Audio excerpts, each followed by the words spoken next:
There we go. I knew I was about to forget something. So, yes, we are recording this today. So, I will be sharing the replay for people who aren't able to be here, and I'm excited. We had over 30 people registered. We have 9 people that are here. So it's amazing. We've got people from North Carolina, Kentucky, Toronto. I'm from Arkansas. We've got people in different places. So, just been asking everyone to share where they're from and then also what they have learned about grief. Now, one thing you may not know about me is I love the energy in the chat. So, ooh, Casey, go Hogs. Yes. Yes, it was a super tough game last Saturday. Let's not talk about it.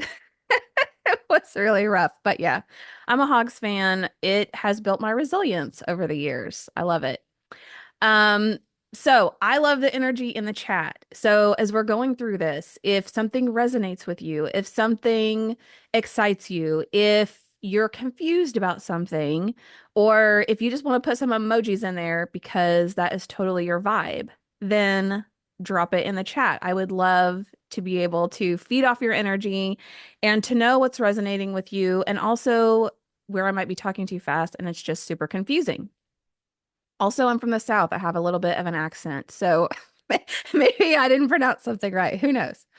So, okay, today, just some brief housekeeping tips. So, put your feedback, your thoughts, your emojis in the chat. As we go through and you have questions, at the bottom of your Zoom, if you're on Zoom, okay, at the bottom of your screen, there's a Q&A box. So please make sure that your questions go in the Q&A box. Otherwise, the chat just like fills up and there's a lot of stuff happening.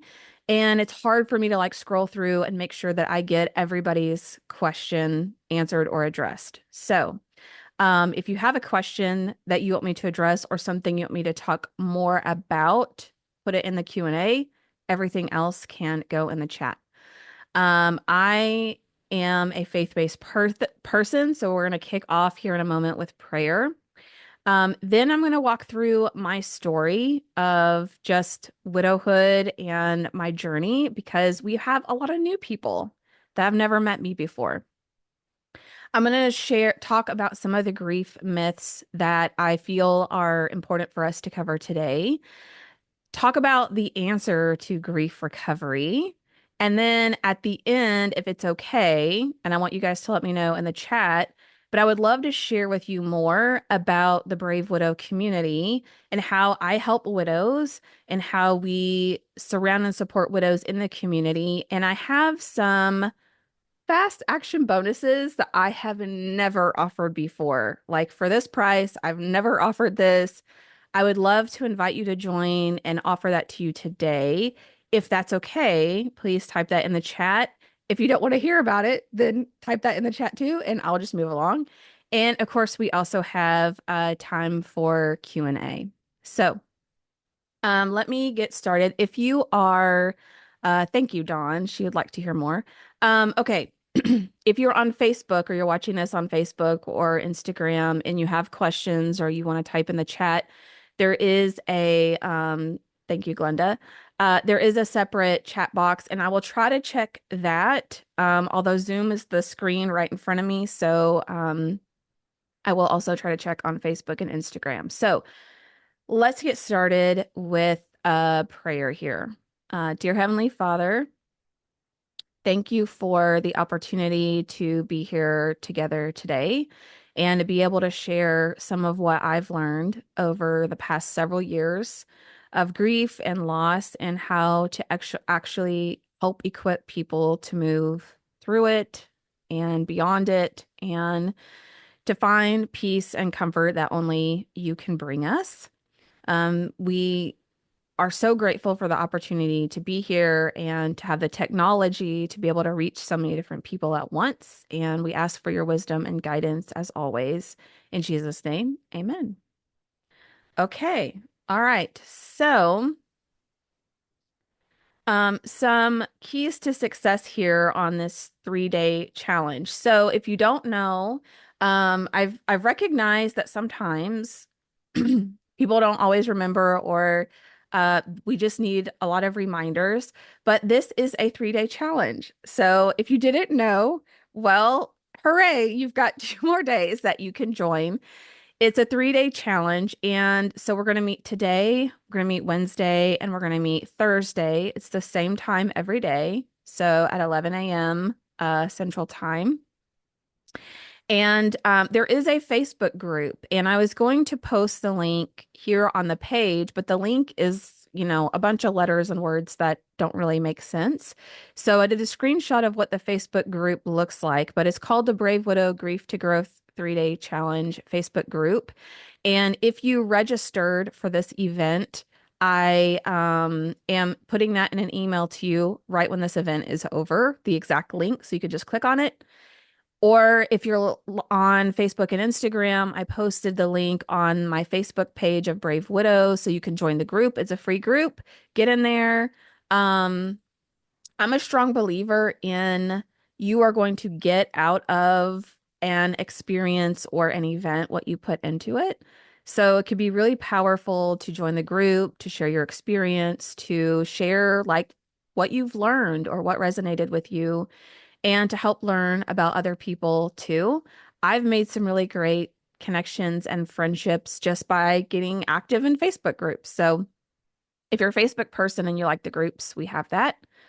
My third tip for you is to be present and to have an open mind. What I'm going to share with you with some of these grief myths are often contradictory to what we have learned culturally about loss and grief. And so just have an open mind and recognize that you are learning elevated concepts that other people around you haven't learned or don't know.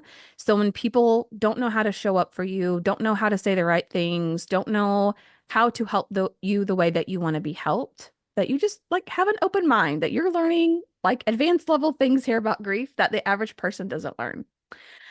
Um, I invite you to apply one thing that you learn every day and to invite a friend. So this is Brave Widow. We're focused on widows. But what we're going to learn also applies to anyone who's in grief or to anyone who wants to help support someone who is grieving. All right, so let me share with you my story for many of you who are new and just may not know. But 3 years ago, I could never have imagined sitting here today. 3 years ago, my own grief was so raw and all-consuming that I thought I was going to die. Just over 3 years ago, I watched my husband, my best friend of 20 years, be taken by ambulance from our home, never to return. We had been bedridden and sick with COVID turned double pneumonia for a couple of weeks.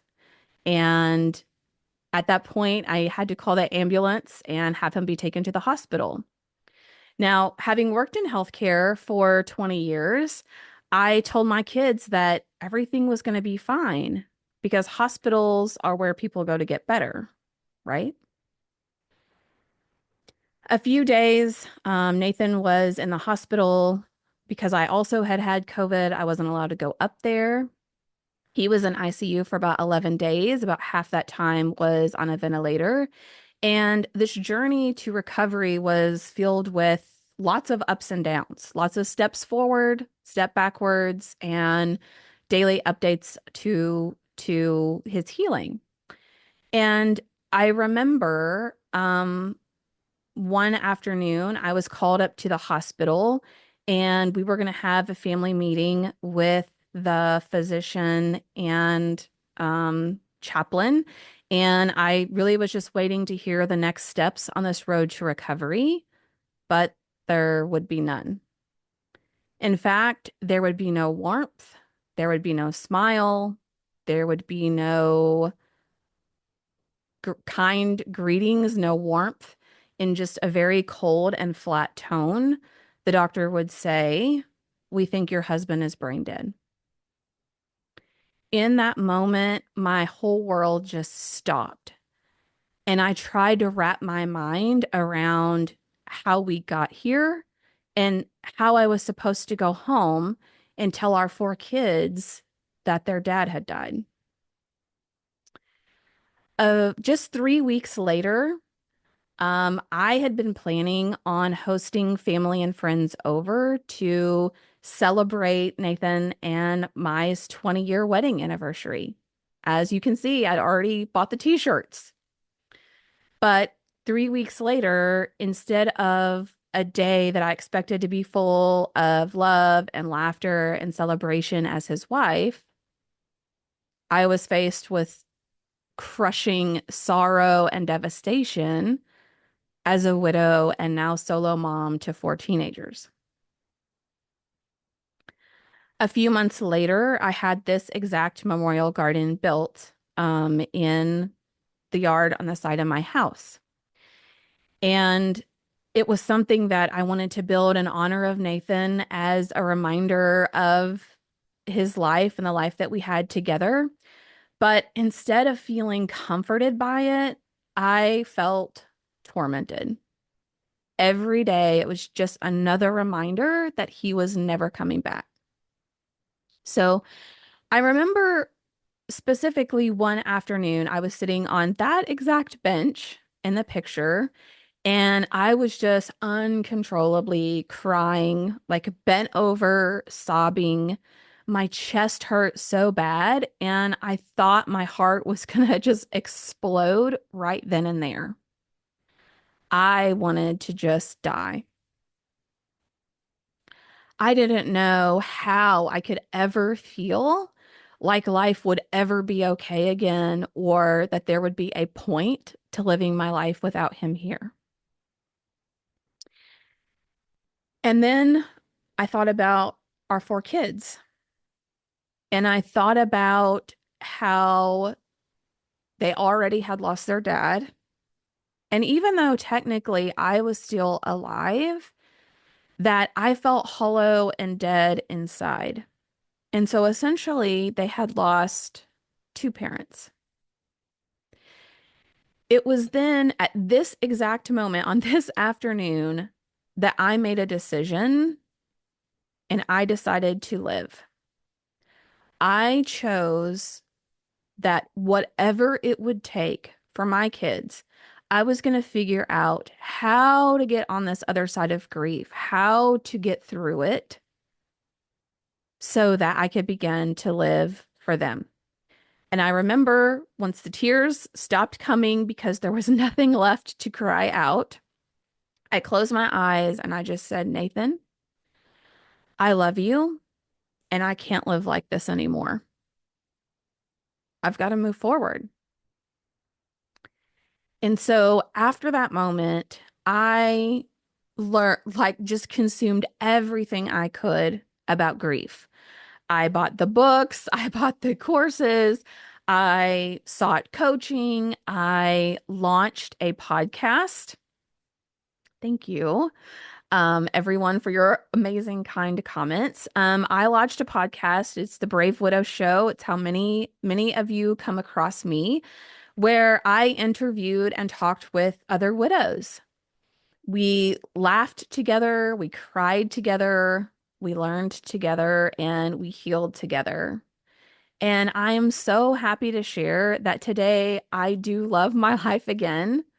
I have a life that's full of joy and excitement, and it's not overshadowed by grief and sorrow and sadness. I've gone on so many incredible adventures and explored interests that I never had explored before. And I'm even now happily remarried to an amazing man and even gained a bonus son in the process. I'm so incredibly blessed and grateful that today I do love my life again. And it is truly my mission and my passion to help other widows do the same. I sought two, excuse me, I went and sought two certifications, one for life coaching. It's a very intensive faith-based program under a 20-year practicing clinical psychologist and therapist, and then also certification with the Grief Recovery Institute because I felt very strongly about being able to help other people navigate grief and create a life they love again.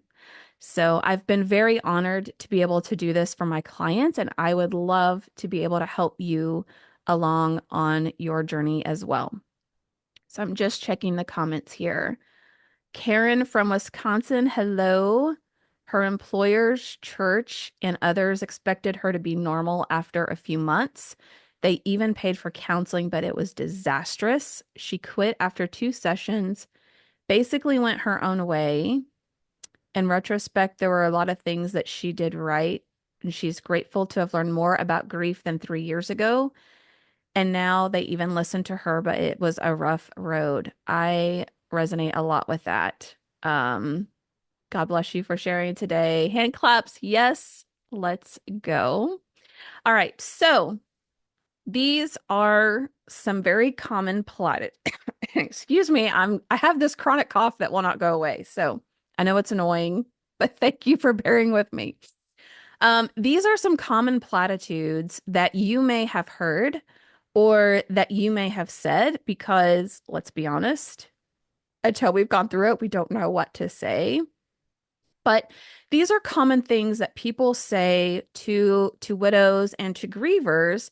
And really, it's an effort to comfort. It's an effort to take away the pain. It's an effort to make us feel better.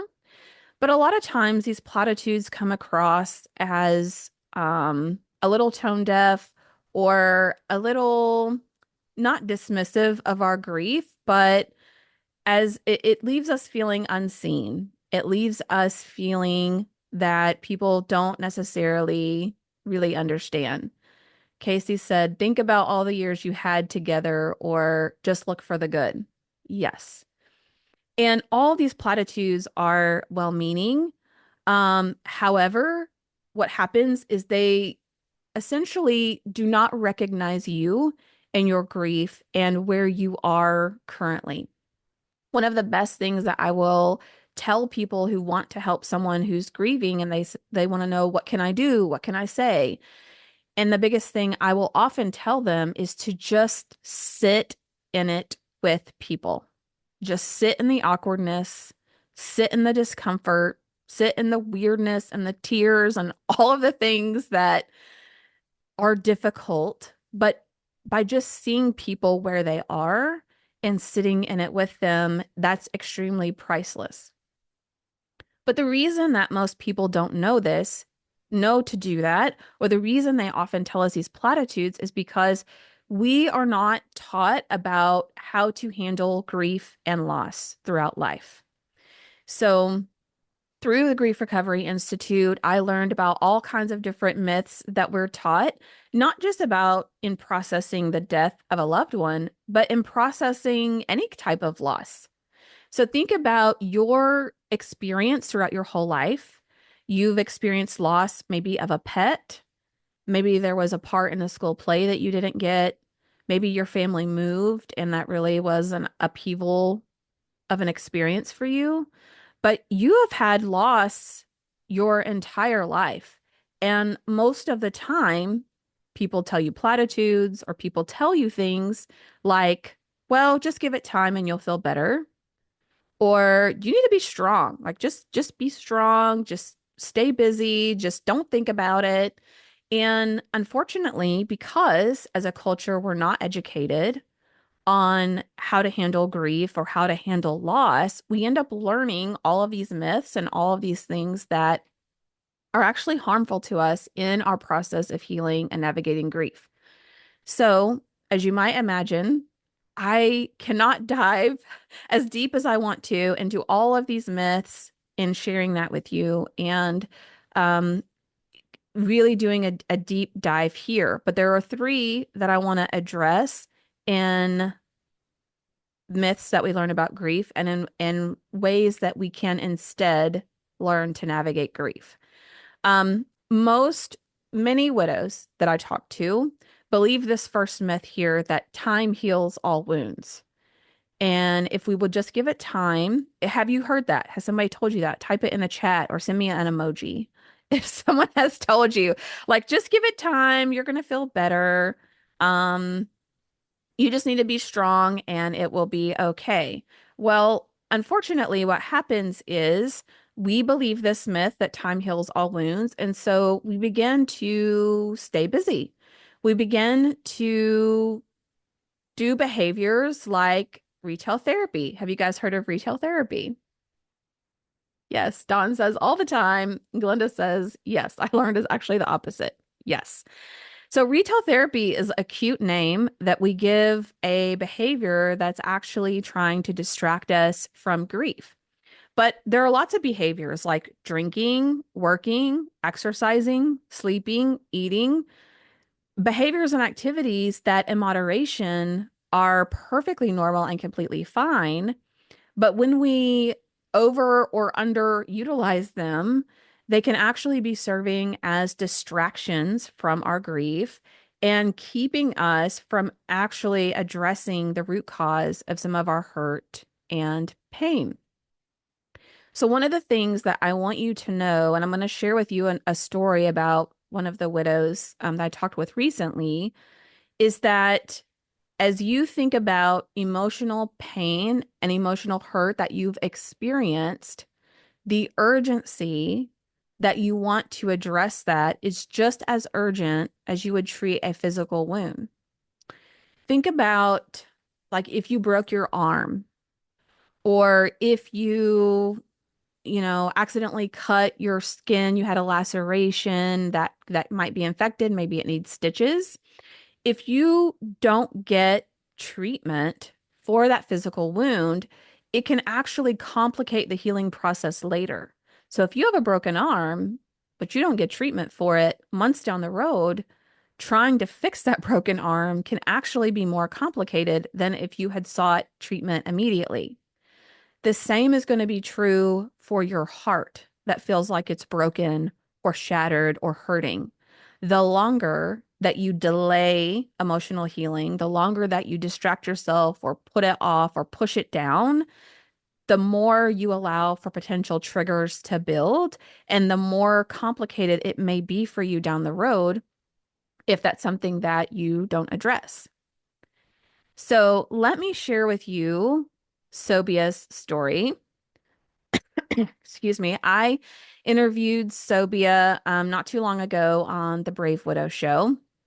And when Sobia lost her husband, her kids were, she has two kids here, very beautiful.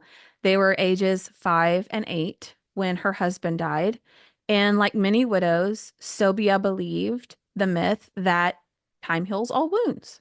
And she just needed to be strong. And she just needed to like power through and get through it. And that over time, she would start to feel better. And so for 3 years, that's exactly what she did. For 3 years, she went through the motions. She went to work. She came home. She told her kids, like, I know things aren't great, but I just need to get through the day. And the more days I can get through, the closer I'm going to feel to being healed and I'm going to feel better. Well, for 3 years, this went on until COVID happened. And all of a sudden, now she found herself at home having to be quarantined with her kids. And she realized during this time that 3 years later, when she thought about the death of her husband, she actually felt worse than she did when he had died 3 years before. So during this quarantine, she experienced this awakening. She started having more open and honest conversations with her kids. It was cathartic, it was healing, it was connecting. And what she realized is that while her kids were like so blown away by her resilience and her strength and her mindset of like just going forward, they felt incredibly isolated and disconnected from her because they're like watching her from a distance. And she was crushed by that. So, as she learned that, she decided that she wasn't going to just wait for time to go by anymore. She was going to stop suppressing her pain, stop distracting herself, and start to face the grief and hurt that she felt. She was going to start peeling back the layers of hurt and loss and really feeling and processing what she was feeling.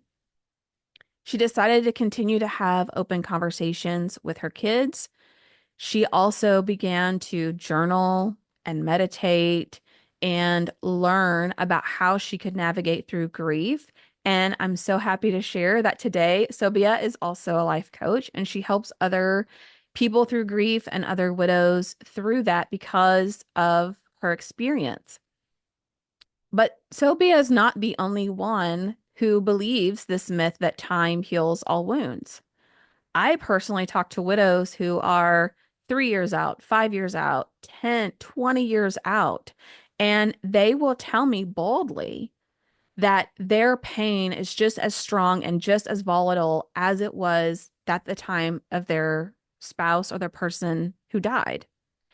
And part of that is because they have waited for time to magically heal them when time is only going to compound more of what is. So I like to think of time in like two different analogies. One is the analogy of investing, right? So if I invest money into a retirement account or stocks or mutual funds, then I expect that what I invest over time, that interest is going to compound and that investment's going to grow. Okay. The way this works in grief is that time compounds more of what is, meaning more of what you're doing.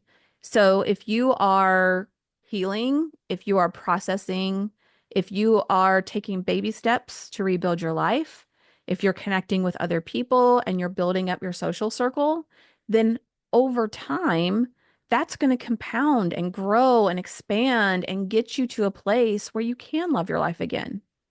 However, if you spend your time pushing down the pain, which by the way will manifest physically into illnesses and diseases and aches and pains, but if you consistently over time shove down the pain or you distract yourself or you suppress it or you don't think about it, you think about other things, then time's going to compound that. And so, just like Sobia, over years, if that's not something that you're focused on, it's going to become more difficult and complex and more painful to unpack. Now, I don't believe that's anybody here because I believe that everybody here wants to heal emotionally and wants to learn and grow. Otherwise, why would you be here? The other analogy that I think about with time is yes, it is true that healing your heart does take time. I don't want people to feel that I'm saying it doesn't take any time, but how I view it is that time is an ingredient in the recipe of healing and growth. I can't put you through a boot camp for 8 hours in one day and then magically you've just healed and you're perfect and life's great and you love your life. So time is needed to nurture some of that and time is needed to compound what it is that you're doing. But time alone isn't the full recipe. It's not, oh, the answer is time. And with that, you're just tough it out, champ. You're going to be okay. That is not how it works. So as you think about the myth, we need to be strong. We just need give it time. Time will heal all wounds. Just stay busy. Know that through Sobia's story and through my experience and the experience of many hundreds of widows that I've spoken with, widows that I coach, that time is only compounding more of what is actively happening. I just also want to reiterate this with a quote from the Grief Recovery Institute, which is the key to recovery from grief is action, not time. So if you've heard people say, I'm not ready to heal, it's too soon, it's too early, keep in mind that time is not magically going to solve that feeling that it's too soon. Okay, thank you. Powerful quote. Okay, let me catch up on my comments here. Glenda says, yes, going into debt online shopping can make your debt worse. Yes. Good illustration, powerful quote. Yes. All right, thank you. So someone mentioned earlier that counseling wasn't helpful for them or was a rocky road or was a challenging experience. And I'm not here to say anything negative about counseling. Counseling helped me. Therapy was very helpful for me and for people in my family. And it's like the first thing that we think of in many cases, right? Like if you experience a loss, you lose a family member, it's like, let's sign everybody up for therapy. Let's sign everybody up for counseling, and that person will be able to help them. And that is true. Like counseling and therapy, if you get the right person and they're the right fit, then counseling is really good at helping you to process the past, to take you from a place of dysfunction to function. Like I don't like saying that people are dysfunctional, but early on in grief, it can feel really hard and heavy to function. And so therapy and counseling are really good at helping people to process, to reflect, to come to a place where they're ready for the next step. And almost every widow that comes to me has gone through counseling or is in counseling, and they feel like it's helped them with the past, but they come to me and their number one question is, well, what's next? Like I've done the therapy, I've done the grief groups, I've done the support groups, but I don't know, like, what's next? What do I do next? And so while counseling is extremely valuable in processing the past, it doesn't always equip us to figure out who this new version of us is going to be and help us rebuild our life to be a life that we love. So there are 3 C's to full emotional healing that I invite you to remember. The first C is counseling. Okay, so we talked about that. The second C is coaching, and the third one is going to be community. So we've talked about counseling and how that can be very helpful. And in fact, a lot of the people that I coach with one-on-one, I would say about half of them are also seeing a counselor, maybe for other issues, maybe for specific things about their grief, but there's no competing. There's no competition there. Is extremely helpful. Um, Let me tell you a little bit about coaching. So I would not be here talking to you right now if it wasn't for my coach, Dr. Betsy Guerra. And Dr. Betsy is a 20-year practicing clinical psychologist and therapist. She counsels people on a variety of things. She's a big believer in therapy. She is amazing. And she also knows the power of coaching. So with coaching, we tend to look at the past as something that we can address foundationally. So when I, for example, am talking to a widow, I always try to get a good feeling for, okay, how volatile is your grief? How much of that is unprocessed? How much do we want to focus on things that have happened to you in the past? Because that's the foundation that we're going to start to build on. Okay, that's how I look at it is we're processing the hurt and the grief and the loss in your past to build you a foundation. That is just the beginning. So when I'm coaching someone, it's not to get them to a point where they're miserable every day, they're in sorrow, they're struggling, and now, they can make it through the day and they can function. My goal with coaching is to take you through the process of getting processing that hurt as your foundation and as the beginning of figuring out who you are now, what you want your life to look like, and to start actually creating a life that you love again.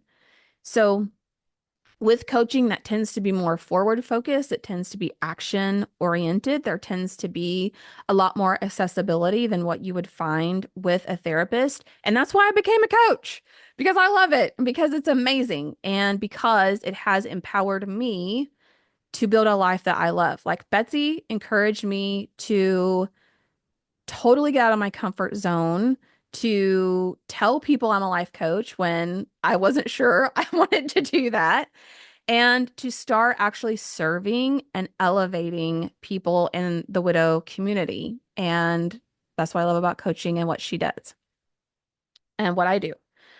So we have counseling, we have coaching, and then often as widows, we experience the loss of our social circle. So as widows, we have a lot of losses that happen in addition to the loss of our person.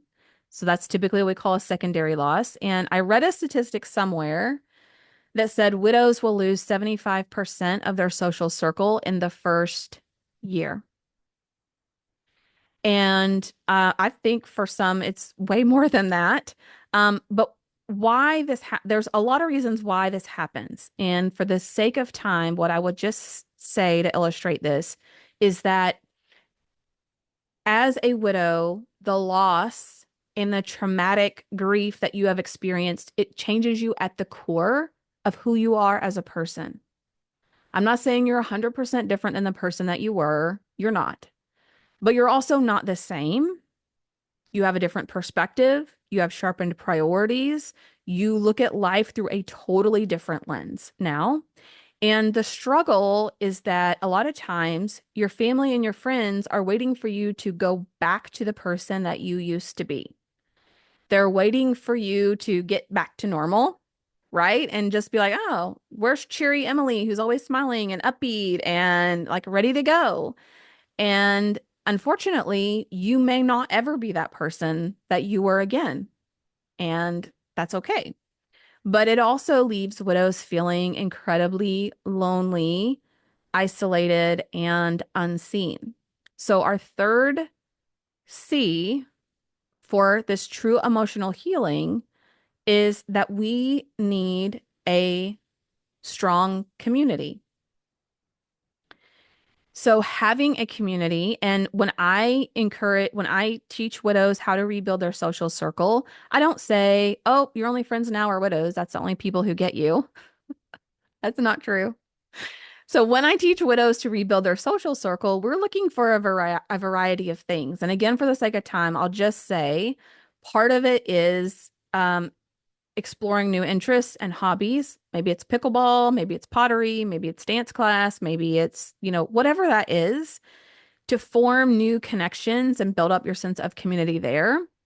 But it's equally as important to have a community of people who get you, of people who see you, who understand in their own way, in their own journey, what your loss has been, so that you don't have to spend your time explaining it. You can spend your time talking about it. This is why, even if, when people work with a counselor or a therapist or a coach or whoever it is, I always encourage them to find someone who's walked a similar journey. My coach, Betsy, she's not a widow, but she lost her daughter in a tragic swimming pool accident in her own backyard when her daughter was very young. And so I knew that Betsy understood grief and loss and all of the lost dreams and hopes that we have for the future. And I just resonated with that. So having a community of people who say like, yeah, this hurts and it's awful. And they can say things like, give yourself a lot of grace. Like, don't worry about trying to fill all these roles and do all these things and be all these things that you were before. Like, it's okay. Your family and friends probably aren't going to understand. So you're going to have to tell them what you need.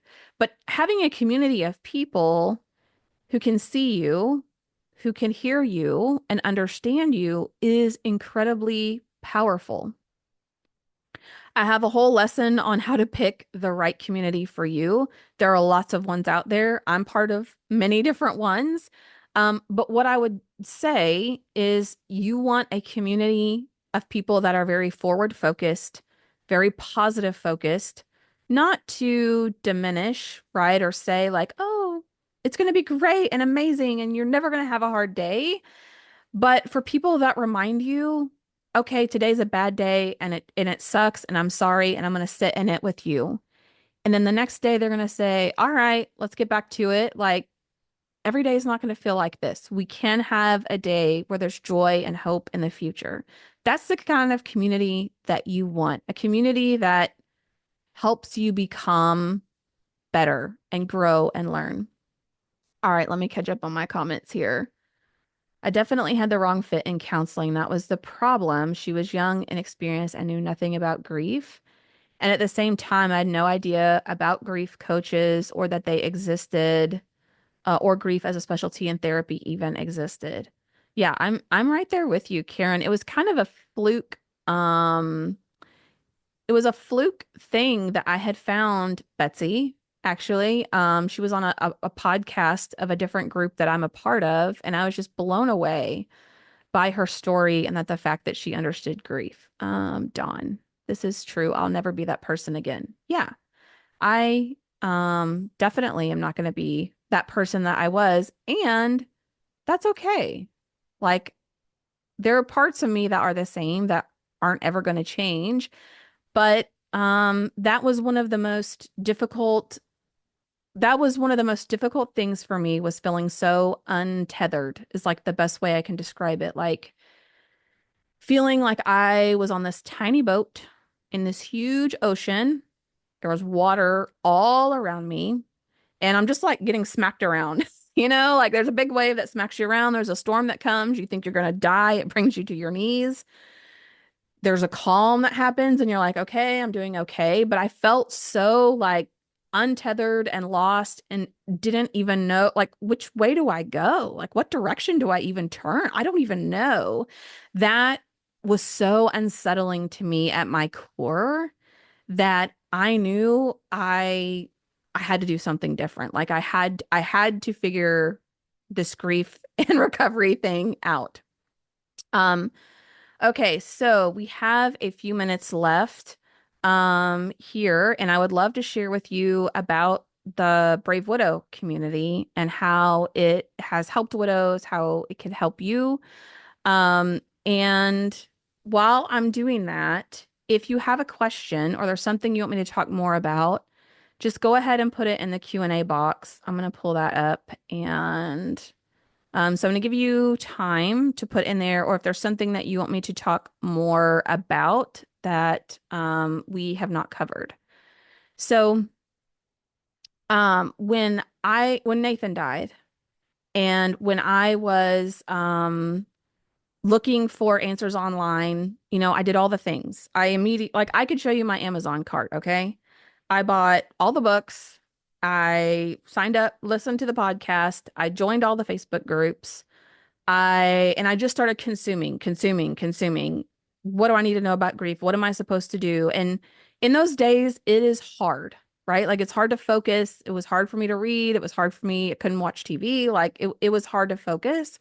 But it was like all this information existed in all these different places. People had different opinions. You had people in Facebook groups saying it never gets better and your life is going to be awful and you just learn how to deal with it. And that's all we can tell you. And then you had other groups where people would say, like, it does get better. It takes some time and you have to figure things out, but it gets better. So there was like all of this, to me, it was all of this noise of all this direction, advice, opinions, and a lot of it didn't resonate with me. And what I wanted was a place where, like, I wanted it all in one, right? I wanted to know, how do I get through brain fog? Like, this is terrible. I can't even remember what I'm doing from one room to the next. I wanted to know, how can I make friends at 40? Like, is there an app you sign up for? You know, I'm a hardcore introvert. I know it's hard to believe on this on this Zoom call, maybe, but it's true. I'm a hardcore introvert. I was a homebody. I hated small talk. I didn't like networking. So the thought of making friends was overwhelming to me. Dating, I made a lot of dating mistakes early on in my grief journey of trying to figure out my life. So I wanted a place where not only would people have the resources they needed, so like all the courses, all of the content, where they could just a la carte, like, okay, today I want to learn more about how to make new friends. Today I want to learn more about when should I get rid of my spouse's things. Um, this is a problem over here that I'm facing. I want to learn more about that, like the Netflix of widowhood and grief recovery. And so that is what I have curated in this community. And being a widow, I know is incredibly overwhelming, right? So I don't want to just throw people in there with a bunch of courses and classes and things to look at. I know it's overwhelming. So where I can, I try to onboard people there, but we have routine live calls and coaching. So we have routine calls where people can join us and say, "Hey, this is what I'm struggling with. Hey, this is I don't know how to handle this situation." A lot of times it might be things not even related to your personal grief. It might be downstream effects of that. So for example, we have Brave Widow members that share, I have family members that struggle with boundaries.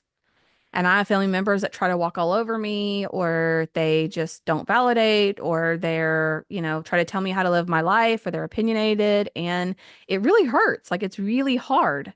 So even with like relationships and boundaries and just trying to structure this new life, we help with a variety of those things.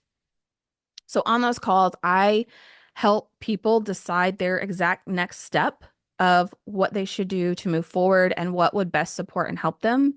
We have private forums and a Facebook group where you can share like wins, successes, you can share struggles and failures, you can share pictures and stories and just more about you and your journey.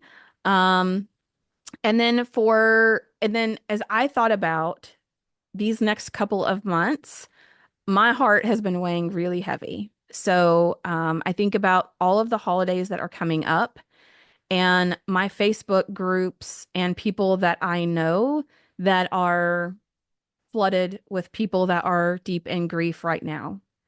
And so as I have talked to some people, one of the things I hear is, oh, well, I'm not ready. Oh, it's too soon. Oh, it's the holidays, it's just going to be so busy. Um, I just got to get through this and then maybe I'll do something or maybe I'll try something. And I know that waiting is not the answer. I know that walking through the next couple months and holidays, that is when you need support and community the most. That is when you need someone telling you, like, hey, you're not going crazy. Okay. Yes, this part is hard and it's frustrating and it's going to feel that way. And I am here to be in it with you. And as we move forward, we're also going to work on some of these other things to help pull you out of it as needed so you don't live there every day for forever.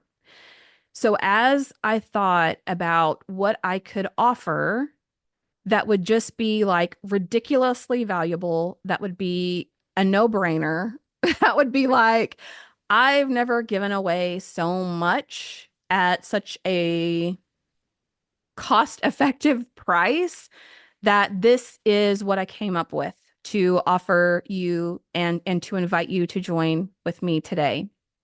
Um, because I want to reward and incentivize people who take action, who stop kicking the can down the road. And listen, I'm guilty. Okay.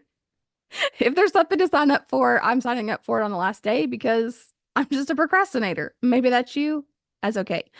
But my goal is not for this to linger through the holidays and through the next couple of months. My goal is to offer you something that's so amazing. You're like, I can't miss this. Like, I cannot not join the community and not be part of this. So, to join the community, it's normally $97 a month. You get access to everything that's in there, um, or $197 for a quarter. So, but if you sign up before the end of the week, so if you sign up to join the community before midnight on Sunday, I am going to significantly slash those prices. Okay. So instead of 97 a month, it's going to be $47 a month. Instead of 197 a quarter, it would just be 97 a quarter. And if you're a bargain shopper and you love deals like me, $97 a quarter essentially means you're getting 1 month free every quarter. It was like 3 months for the price of two. Okay. Also, I'm going to give you 6 months of monthly one-on-one coaching calls. So once a month, you and me on a Zoom talking about your specific challenges, frustrations, what's really heavy and hard for you, and me giving you guidance and feedback on exactly how we can move you forward through your journey. A custom plan for you, not meant for anyone else, but giving you the tools that I use, the strategies, the resources, everything that I give my one-on-one coaching clients and people in the community. And then I also have a dating masterclass series that I've sold for $500 on its own. It's an 8-part series that helps you with everything from am I ready to date to what should I work on to be open to it or to think about it, how to set up your profile. Like everything is in there, communication styles, attachment styles. Like even if you're not interested in dating, if you just want to learn more about building relationships, everything in there is really like some of my best stuff is in there. So to sign up, go to bravewidow.com/fast, FAST, and that will allow you to get access to all of these bonuses if you sign up before the end of the week. So let me check my comments. Casey says she is in. She's fighting for her life and for her daughter to be okay as quickly as possible. Awesome, Casey. I love that so much. And you are going to love everything that's here and my ability to help support you as you move forward. I don't see anything in the Q&A. Let me just double check here. So if you have questions, if you want me to elaborate on something we've talked about today, put those in there. We also have tomorrow, we are going to talk about guilt and grief.